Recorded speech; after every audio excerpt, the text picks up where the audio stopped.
à Dakar et un journaliste lui a posé une question. Lui a dit, Joe Ballard, pourquoi vous vous faites appeler docteur alors que vous n'avez jamais fait d'études? Il a répondu, c'est parce que je soigne ma mise.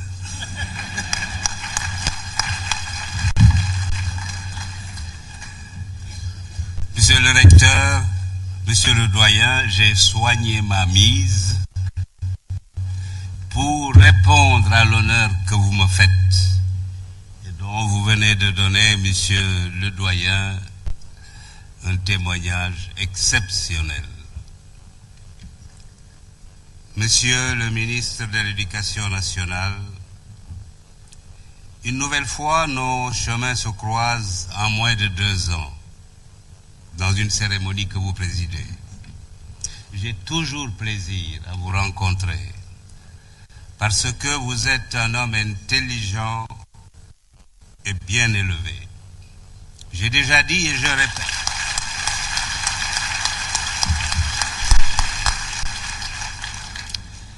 J'ai déjà dit et je répète que j'ai toujours suivi avec beaucoup d'intérêt votre cursus alors que vous étiez jeune étudiant et vos efforts pour devenir ce que vous êtes, pour parler comme Nietzsche, un professeur éminent et un homme d'État de qualité. Monsieur le recteur, vous avez parlé de moi avec une gentillesse et une bonté que l'on réserve généralement aux morts.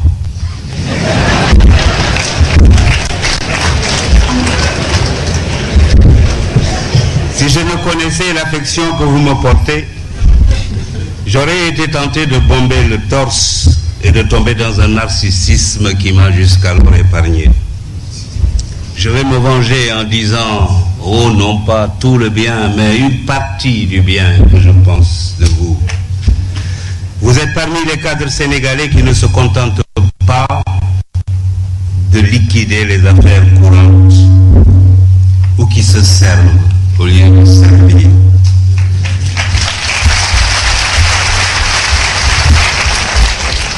Vous êtes plutôt de ceux, rares hélas, qui s'évertuent à inventer des voies et des moyens susceptibles d'améliorer les biens et les services de l'État qui leur sont confiés et d'ouvrir les clos, pour parler comme Bergson. Connaissant vos capacités intellectuelles et votre détermination, je suis rassuré. Je suis persuadé que vous réussirez avec l'aide de Dieu.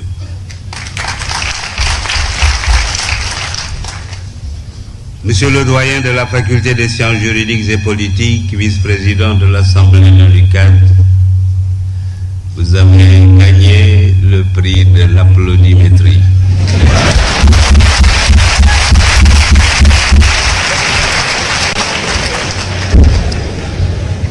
Pendant un moment, en vous écoutant, j'ai cru que vous parliez d'une autre personne que moi. Tellement vous avez su apporter, par un langage d'une rare élégance, par beaucoup d'éloquence, tant de dorure à mes modestes mérites que Dieu a placé sur mon chemin et que je me suis contenté de me baisser pour ramasser. Merci, monsieur le doyen, pour autant de gentillesse et de générosité. Vous formez avec d'autres professeurs et membres du corps administratif de l'UCAD autour de monsieur le recteur un mur de soutien intellectuel et moral qui protège ses efforts et fortifie ses succès. Je voudrais que vous me permettiez de remercier 2 personnes, indisciplinées du reste.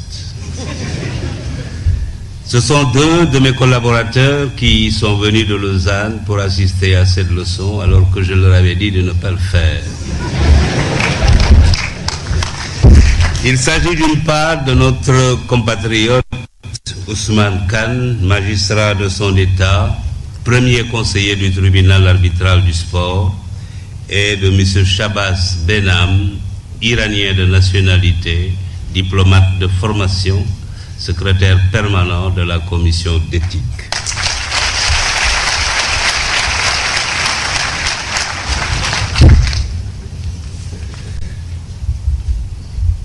Monsieur le Président du Conseil de la République et des Affaires économiques et sociales, Messieurs les ministres d'État, Messieurs les ministres, Madame la ministre, Messieurs les doyens, Monsieur le doyen honoraire, Messieurs les chefs de cour, Madame le Président du Conseil constitutionnel, la liste est longue, je suis obligé de m'arrêter. Il n'y a que de hautes personnalités dans cette salle. Excellences, Mesdames, Messieurs, Messieurs les professeurs, Mesdames, Mesdemoiselles, Messieurs les étudiants. L'année dernière, l'université avait demandé à un professeur, l'historien Boubacar Bari, de prononcer la leçon inaugurale. L'année d'avant, c'est un autre professeur, doublé d'un homme d'État, Maître Abdoulaye Wade, qui avait été choisi. L'invité de cet après-midi n'est ni professeur ni homme d'État. Vous savez, le professeur est le serviteur de la science et l'homme d'État l'otage de la prudence.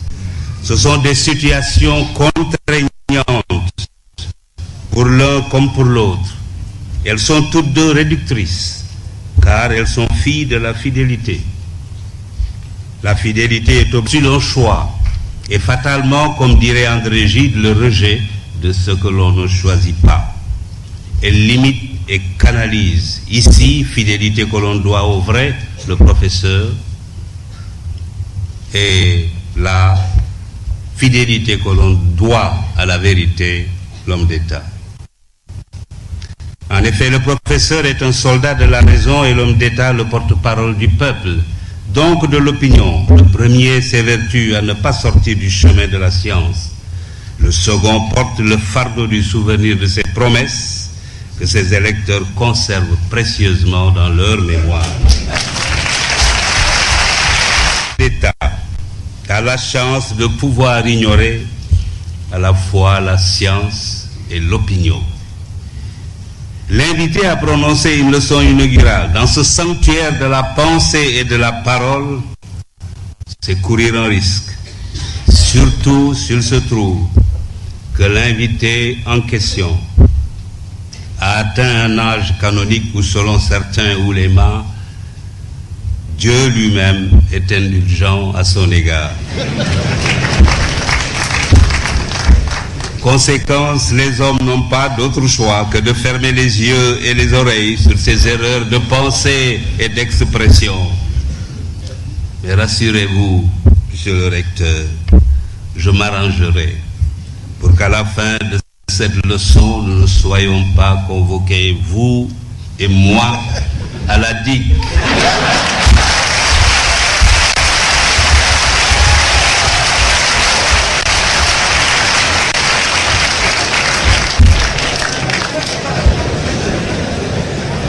Il me faut peut-être parler un peu du sujet que j'ai à traiter.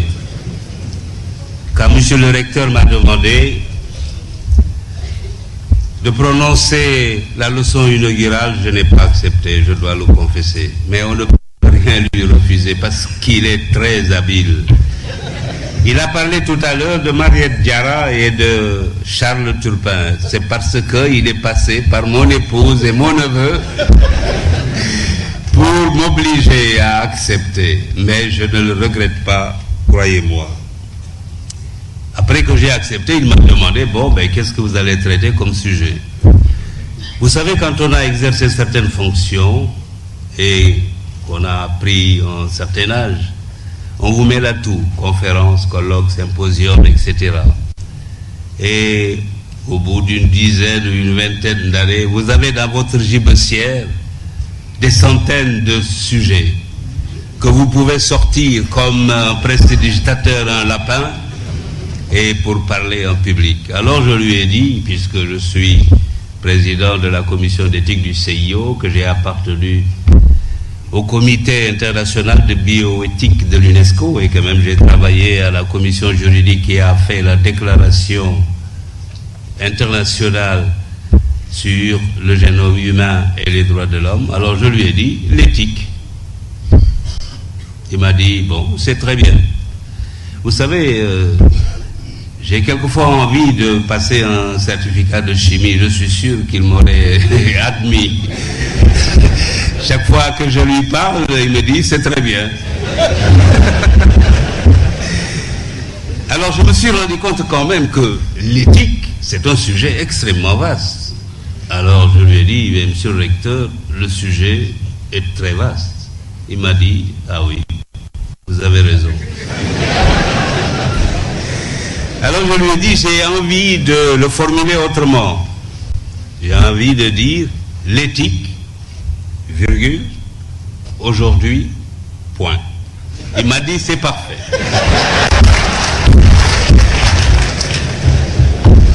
Ainsi, le sujet que j'ai à traiter est au centre de la vie de notre pays, de notre continent et du monde entier.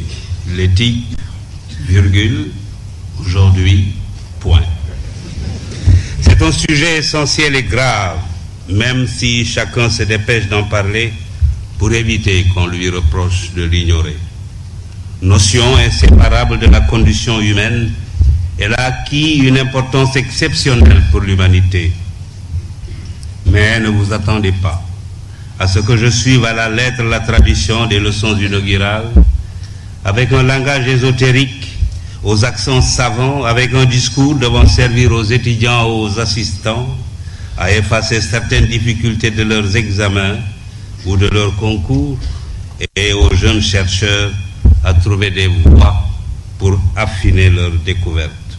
Il me faut juste, tout juste, rappeler brièvement la pensée philosophique et essayer de camper la conception et le rôle moderne de l'éthique en y cherchant ce que je crois être bon pour notre nation.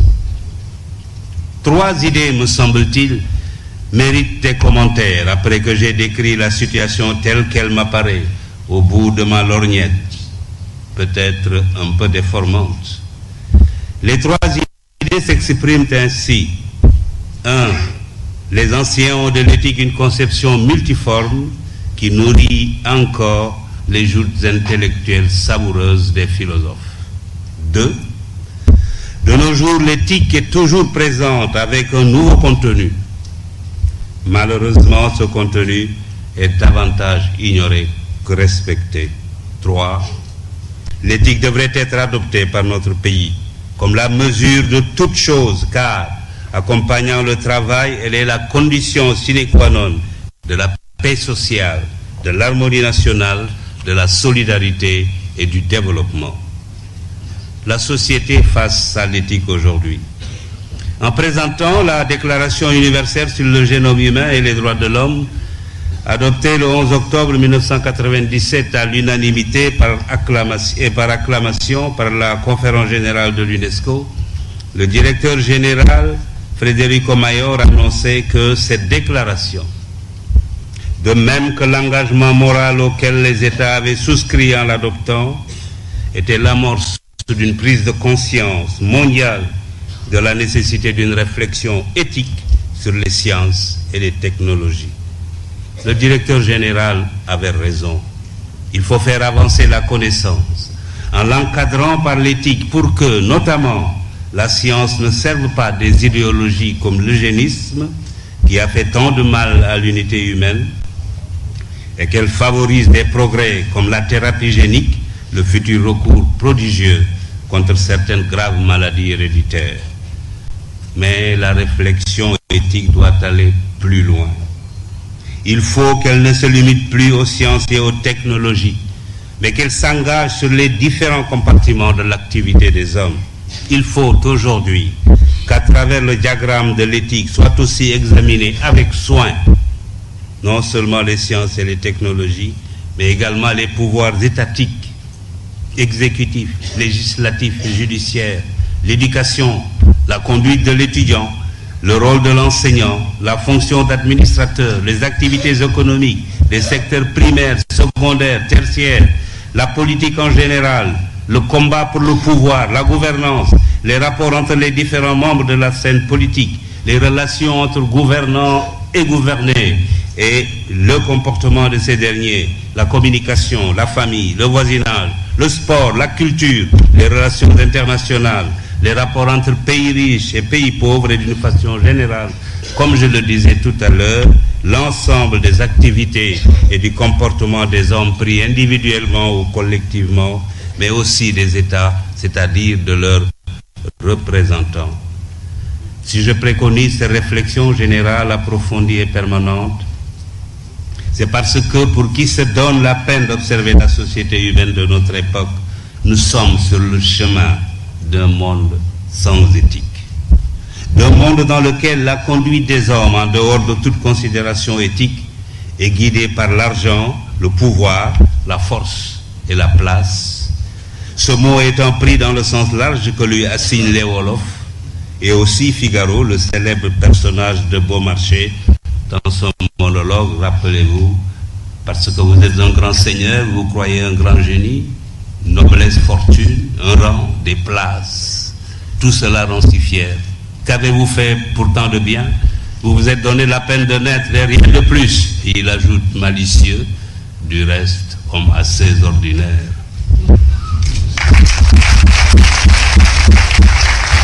La fuite en avant actuelle que nous constatons un peu partout vers un monde sans éthique ne doit pas durer, ne peut pas durer.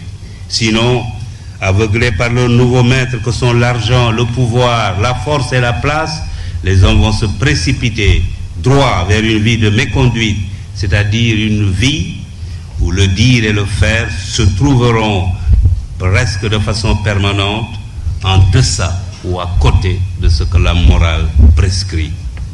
En disant cela, je me place en dehors de la loi.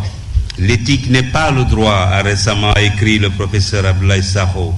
L'histoire de la perception de l'avortement en est une illustration édifiante. De 1910, date du Code Napoléon, à la loi NIRS de 1993, l'interruption volontaire de grossesse est passée en France de la répression de sa commission à la répression de son entrave, alors que, pendant ces 183 ans, la position de l'éthique vis-à-vis de l'IGV n'a varié que dans certaines mentalités.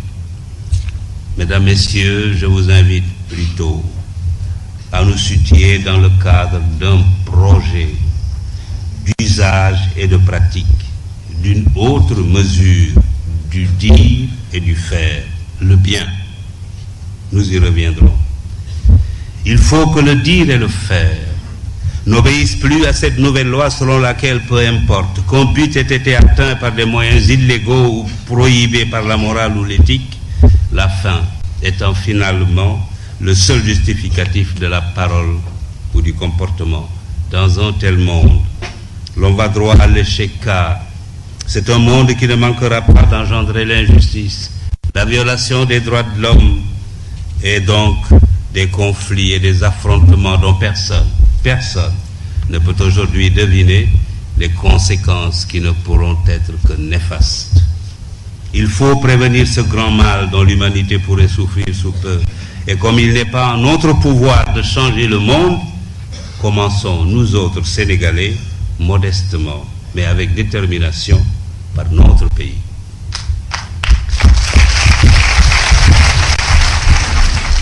Commençons par y adopter l'éthique comme règle de comportement, comme s'il s'agissait d'un principe général de conduite obligatoire pour tous sans exception. Cela peut paraître utopique à certains, notamment à ceux dont la spécialité est la combine et la magouille, substantif que le petit Larousse définit ainsi: combine, moyen habile et peu scrupuleux pour parvenir à ses fins. Magouille, lutte d'influence, série de combinaisons douteuses ou malhonnêtes entre des groupes, des organisations quelconques ou entre des personnes à l'intérieur d'un groupe. Ce cheminement vers le désastre, avec les voies tordues précitées de la combine et de la magouille, n'est pas une fatalité. Il me semble qu'il y a des remèdes appropriés pour le prévenir ou le guérir. J'en identifie 3. Ériger certaines règles éthiques fondamentales en obligation erga omnes, subordonner la loi aux commandements éthiques et la fonction de juger au seul droit, légiférer dans tous les domaines pour imposer aux administrateurs comme aux administrés des comportements éthiques. Il s'agit en quelque sorte de déplacer nos objectifs, nos buts et nos rêves, de remodeler nos jugements et notre conduite sur d'autres valeurs et de donner la priorité à la qualité, au seul mérite et à l'intérêt général, que ceux qui détiennent une parcelle de pouvoir et en abusent, ou qui se sont enrichis en foulant aux pieds les règles d'éthique, se le disent bien, ils n'inspirent aucun respect aux autres Sénégalais.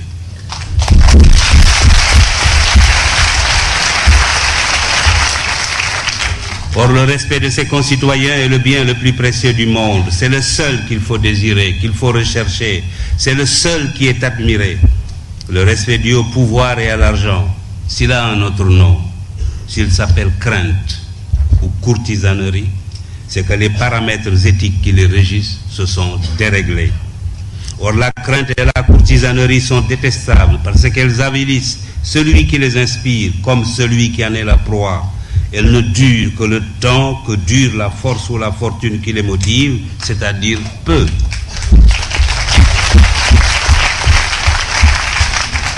Et elles s'effacent avec la perte du pouvoir ou de l'argent.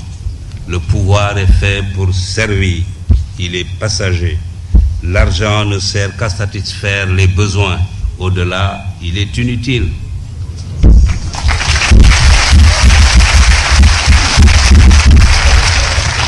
Le respect de soi et le respect des autres, par contre, est un bien éternel et sans limite.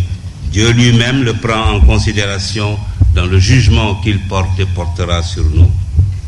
L'éthique chez les philosophes.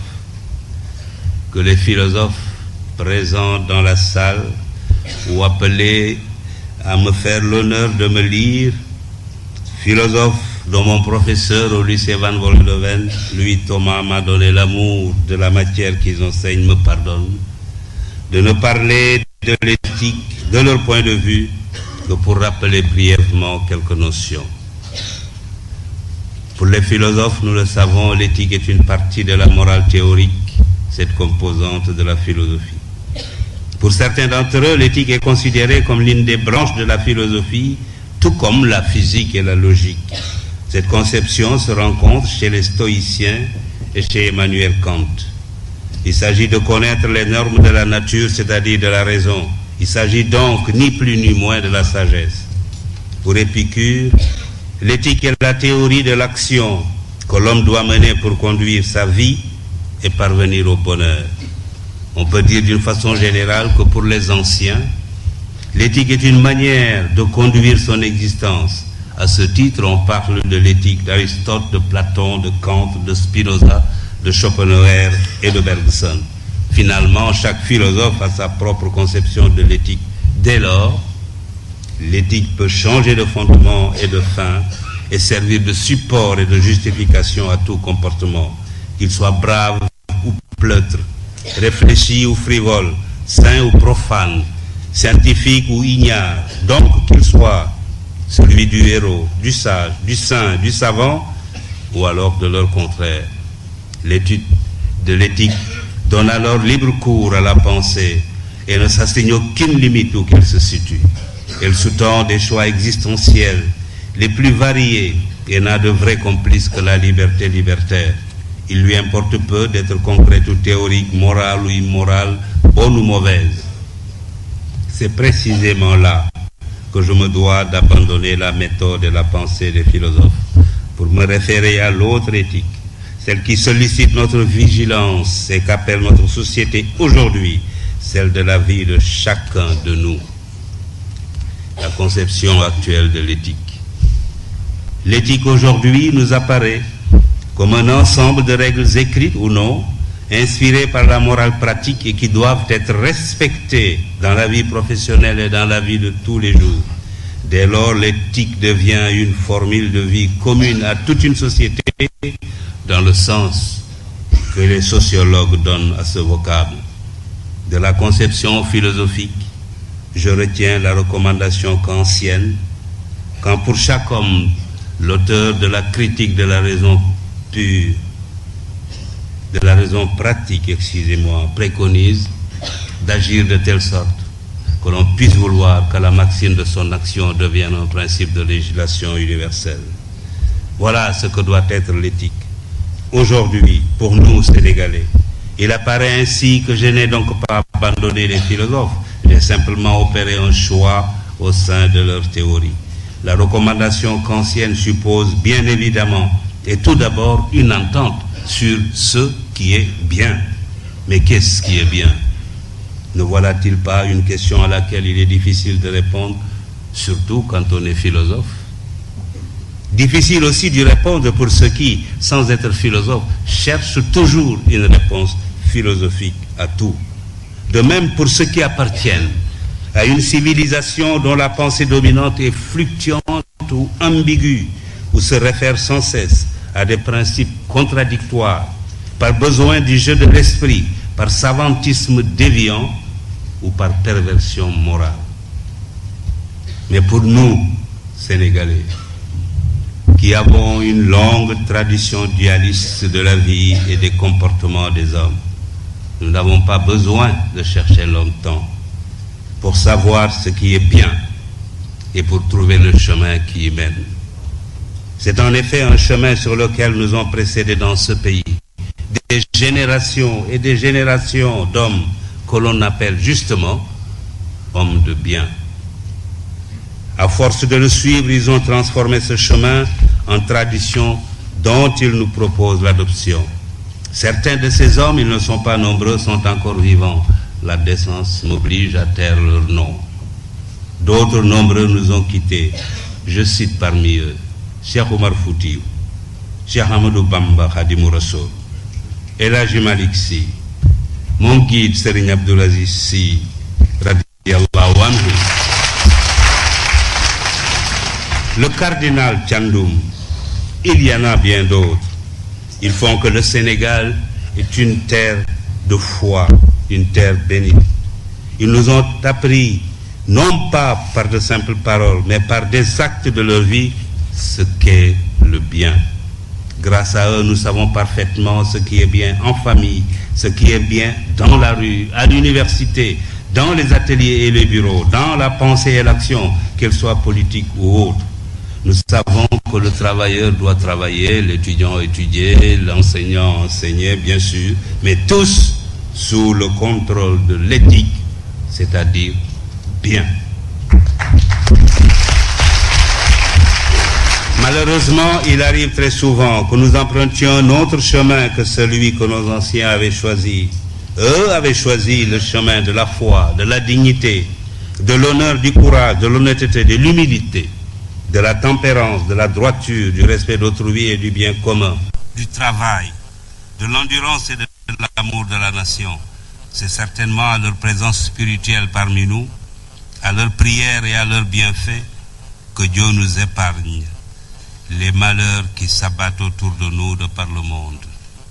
Ils nous ont indiqué ce que doit être et nous savons très bien ce qui est éthique aujourd'hui.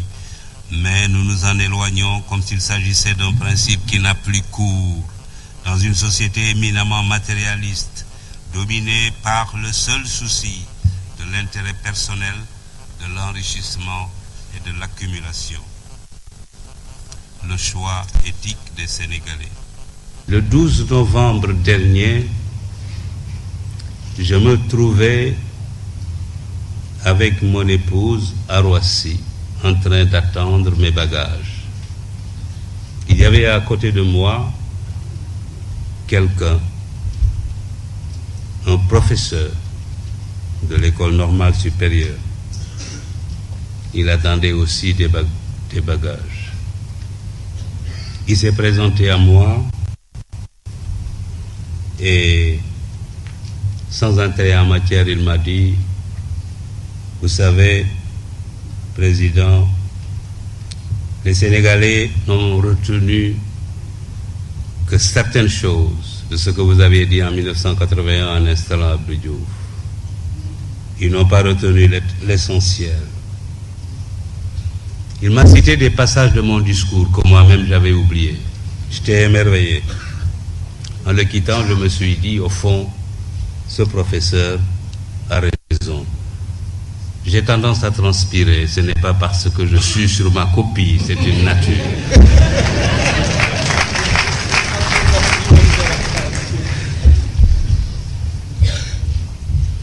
Monsieur le professeur, vous êtes peut-être dans la salle. Je me suis rendu compte après réflexion que vous avez raison.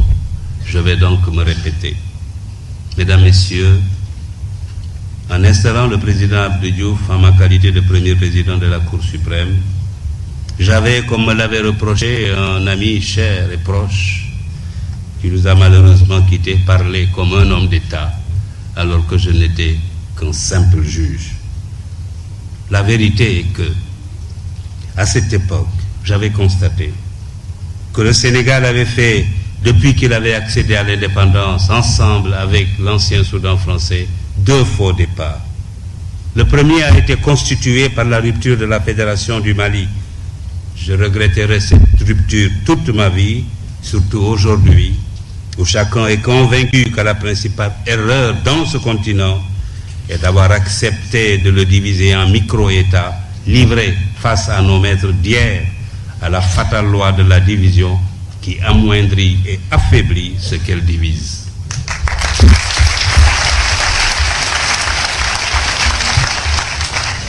Après la rupture de la Fédération du Mali, les Sénégalais, amis des Soudanais, ont été brimés.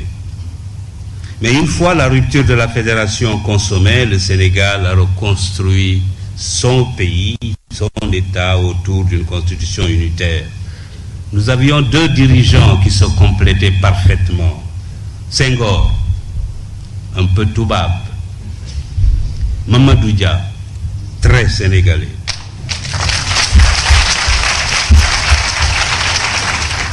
J'avais le sentiment très net qu'il nous menait droit vers l'unité nationale, le développement économique et la prospérité, en empruntant à l'Occident et à l'Afrique ce qui est bien, mais seulement ce qui est bien. Hélas, le 17 décembre 1962, ils se sont brutalement séparés. Avec eux, notre pays a été divisé en 2, les amis de Mamadou Dia et les autres. Les premiers étaient éloignés de tout s'ils n'étaient pas mis en résidence surveillée ou même incarcérés. Après ces événements, j'ai eu le sentiment que depuis lors, les Sénégalais, à tort ou à raison, instruits de ce qui semble être la doctrine des autorités qui les dirigent, la confiance en leurs seuls hommes supposés fidèles et non à tous les Sénégalais compétents, se sont déterminés à prendre une assurance contre les aléas de la vie politique de notre pays. Cette assurance, vous le devinez, consiste à se prémunir contre des jours futurs durant lesquels on est écarté de sa place ou de tout. Elle conduit, quand on est encore dans une place, à rien d'autre qu'à la recherche de biens par tous les moyens, de la déviance vers l'enrichissement illicite, le guiro, comme disent les journaux, la corruption sous toutes ses formes, l'absence de l'amour de la nation. En 1980, je m'étais dit que l'occasion du départ de Léopold Sédar Senghor et l'arrivée d'Abdou Diouf à la tête de l'État était peut-être pour moi une occasion exceptionnelle de m'immiscer dans la conduite de la politique de notre pays en parlant directement à mes concitoyens du grave problème de l'éthique et des autres préoccupations de la nation. Comme me l'a rappelé mon voisin du tapis roulant de Roissy, de ce que j'avais dit à l'époque, beaucoup de Sénégalais n'ont retenu qu'une formule brève et lapidaire: les Sénégalais sont fatigués. Il m'a dit, et il a raison, que j'avais bel et bien dit autre chose.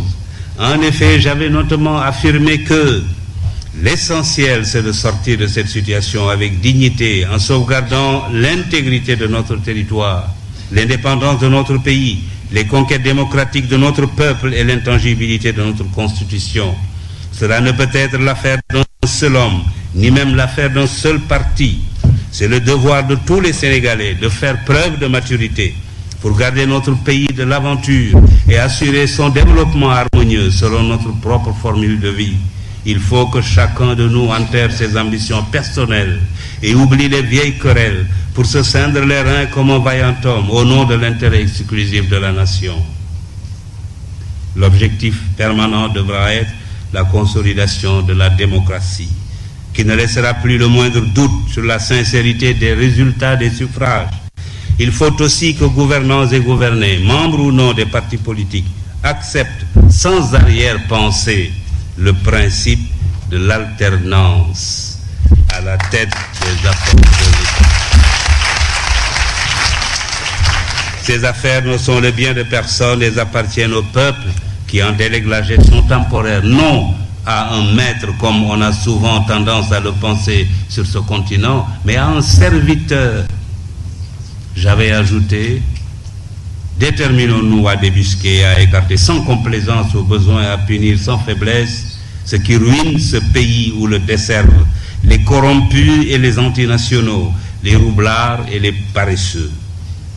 Cultivons l'honnêteté et le courage au travail, que chacun au poste où il est, du ministre au planton, du chef d'entreprise aux manœuvres, considère comme reposant sur ses seules épaules le destin de la nation. Inventons un système qui ne récompensera désormais que la compétence, le travail et la probité.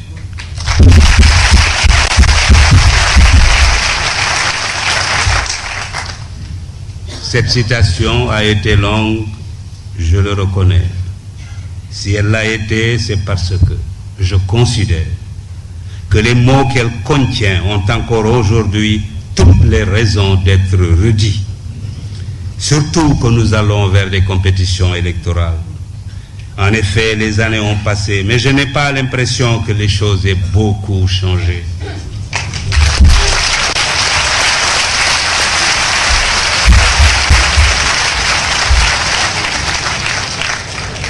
Ainsi, quand j'entends certains parler de l'alternance que j'avais préconisée 19 ans avant sa survenance, j'ai le sentiment que pour eux, elle est une fin, alors qu'elle doit être répétée ad vitam aeternam pour témoigner de l'ancrage de la démocratie dans nos mentalités et nos mœurs.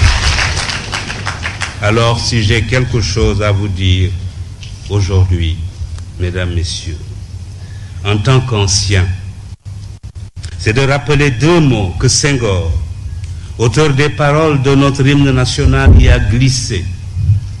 Nous les chantons machinalement sans y prêter grande attention. Dans les moments d'interrogation, il faut non les chanter, mais les murmurer du fond du cœur à chaque instant et leur obéir.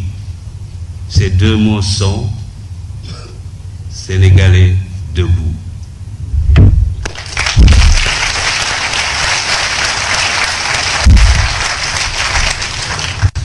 Debout pour le travail et pour l'éthique avant qu'il ne soit trop tard. Debout en nous rappelant devant chaque choix, chaque action, la pensée d'Emmanuel Kant. Demandons-nous chaque fois que nous sommes tentés d'avoir un comportement non éthique, ce que serait la vie si chacun faisait comme nous. Demandons-nous ce que serait une société de délateurs, de profiteurs, de voleurs, de corrupteurs et de corrompus, d'indisciplinés, d'insouciants, d'égoïstes, de fraudeurs.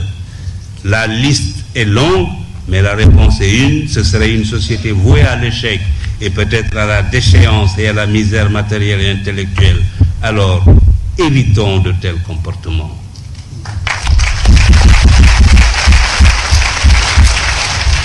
J'ai relevé dans un éditorial de Béchir Ben Ahmed, publié après la récente tragédie des immigrants d'Afrique noire vers le mirage européen, immigrants qui ont laissé sur les barrières de Melilla des morceaux de vêtements, des lambeaux de chair et une partie de notre dignité. J'ai lu dans cet éditorial l'Afrique subsaharienne, 700 millions d'habitants, a jusqu'ici raté son développement économique et social parce que les gouvernements qui sont succédés à la tête des pays qui la composent n'ont pas su éduquer et soigner leur peuple pour les mettre utilement au travail.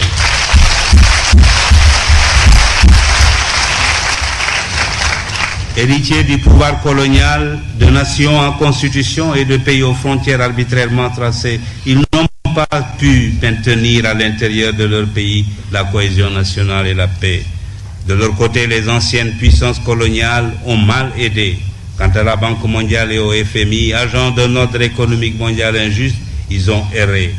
Cette conjonction de facteurs défavorables, toujours à l'œuvre en 2005, près de 50 ans après les indépendances, explique les malheurs actuels du seul continent qui voit augmenter le nombre de ses démunis.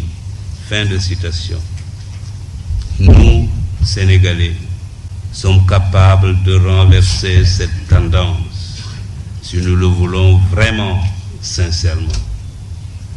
Pour nous, j'en suis convaincu, ce n'est pas trop tard, mais il faut faire vite. Au lendemain de son élection, le président Abdoulaye Wade avait lancé « Travailler, toujours travailler, encore travailler ». J'avais tout de suite saisi mon téléphone, je l'ai appelé et l'ai félicité. Malheureusement, je dois dire que je n'ai pas l'impression que tous les Sénégalais aient entendu cet appel. Pourtant, le chemin qu'il indique est le seul qui soit capable de nous sortir de nos difficultés.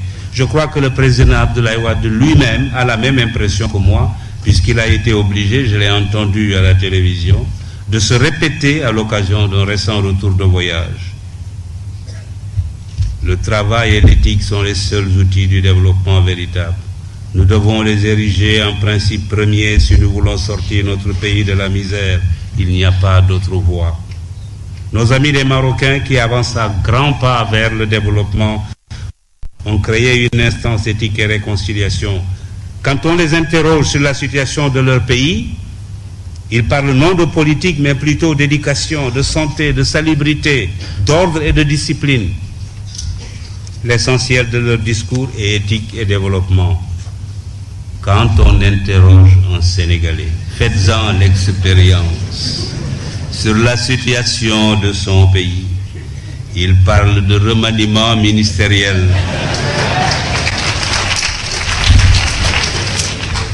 de querelles ou de limogeage politique. Que nos dirigeants politiques m'excusent, mais ils savent tous comme moi que ce n'est pas la politique politicienne qui développe un pays.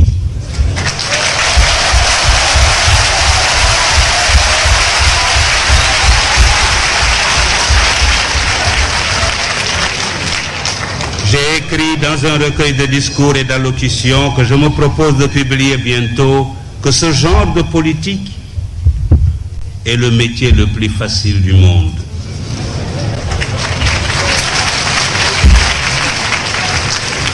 Il ne nécessite ni études, ni apprentissage. Plutôt que d'avoir de grands politiciens, cherchons à avoir de grands médecins, de grands ingénieurs, de grands professeurs, de grands spécialistes de l'économie et des finances, et même des savants. Les pays les plus puissants du monde ne sont pas ceux où la politique est reine. C'est plutôt le contraire. Les Marocains ne sont pas les seuls à se soucier de l'éducation, du travail et de l'éthique. L'Asie du Sud-Est, les organisations internationales et même les pays développés ont décidé de s'engager sur la voie de l'éthique.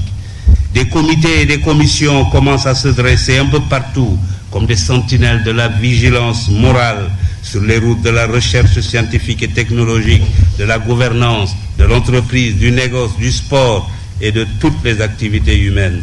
Leur mission consiste à informer, éduquer, prévenir, enquêter, proposer des remèdes ou des sanctions aux organes compétents. L'éthique est désormais enseignée dans plusieurs universités, écoles et instituts. Il nous faut participer à ce mouvement. Il faut alors que dans nos institutions, dans nos organes, nos administrations, nos ateliers et nos bureaux, partout, suivre cet exemple. Il faut que triomphe l'éthique au Sénégal. L'université Cheikh Anta Diop doit donner l'exemple.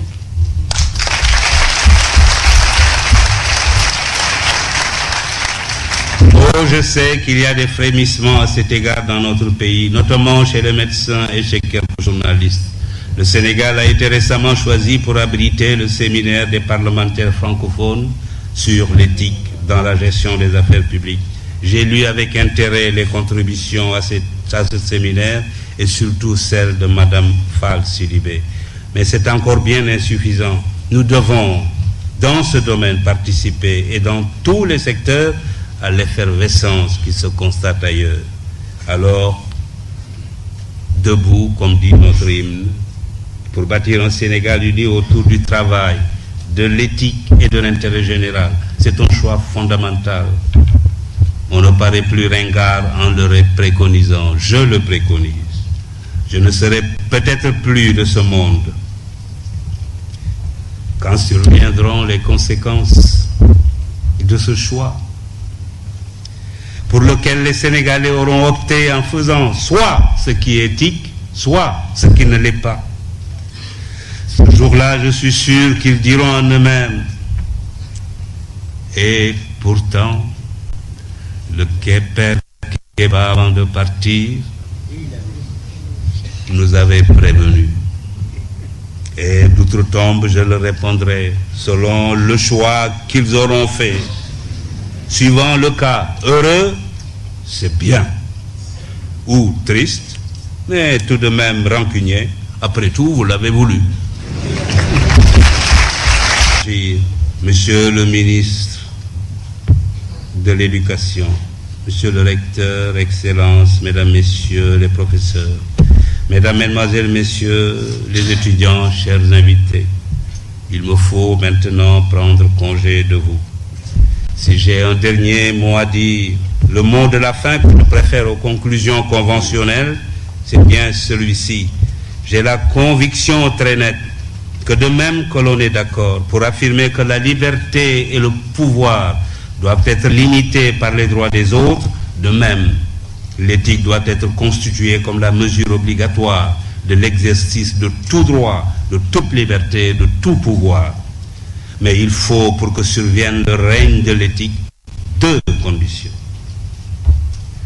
D'abord, il faut que la justice soit forte et respectée, qu'elle soit servie par des magistrats bien traités et indépendants. J'ai lu samedi dernier le compte-rendu des débats sur la justice à l'Assemblée nationale. Je dois reconnaître, Monsieur le Premier Président, que j'ai été atterré. C'est parce que j'y ai appris que les députés, après les avocats, ont dénoncé la corruption des magistrats et que le gouvernement, malgré une défense de principe, a reconnu qu'il y a bien dans la justice. Et c'est une citation des individus qui, par leur comportement, dans leurs faits et gestes, se comportent comme des corrompus. Fin de citation. C'est terrible et inadmissible à la fois. Il faut y remédier sans délai, Monsieur le ministre de la Justice. Je ne suis pas sûr que vous êtes dans la salle, mais je le répète, il faut y remédier. Les magistrats doivent être indépendants du pouvoir, des partis au procès et du public.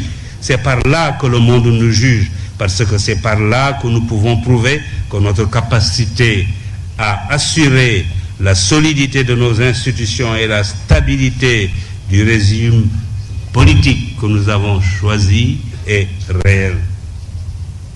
La sécurité future des gouvernants d'aujourd'hui et la confiance actuelle des acteurs de notre développement en dépendent étroitement. La deuxième condition du règne de l'éthique, c'est l'éducation. Il est indispensable que nos enfants et nos petits-enfants bénéficient d'une bonne éducation. Tous mes amis des pays émergents me le disent, la clé de leur réussite, c'est l'éducation. Que nos étudiants entrent à l'université comme on entre dans les ordres ou au Dara, et que les meilleurs soient mis dans les conditions optimales pour devenir des cadres de haut niveau, ou même, pourquoi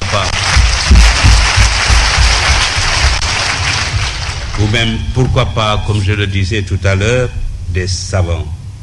Bien sûr, cela nécessite la réhabilitation de la fonction technique au détriment de la fonction politique.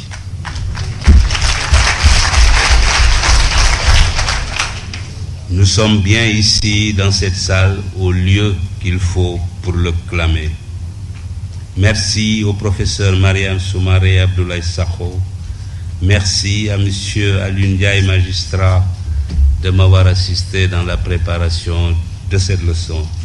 Merci à vous tous pour votre patience.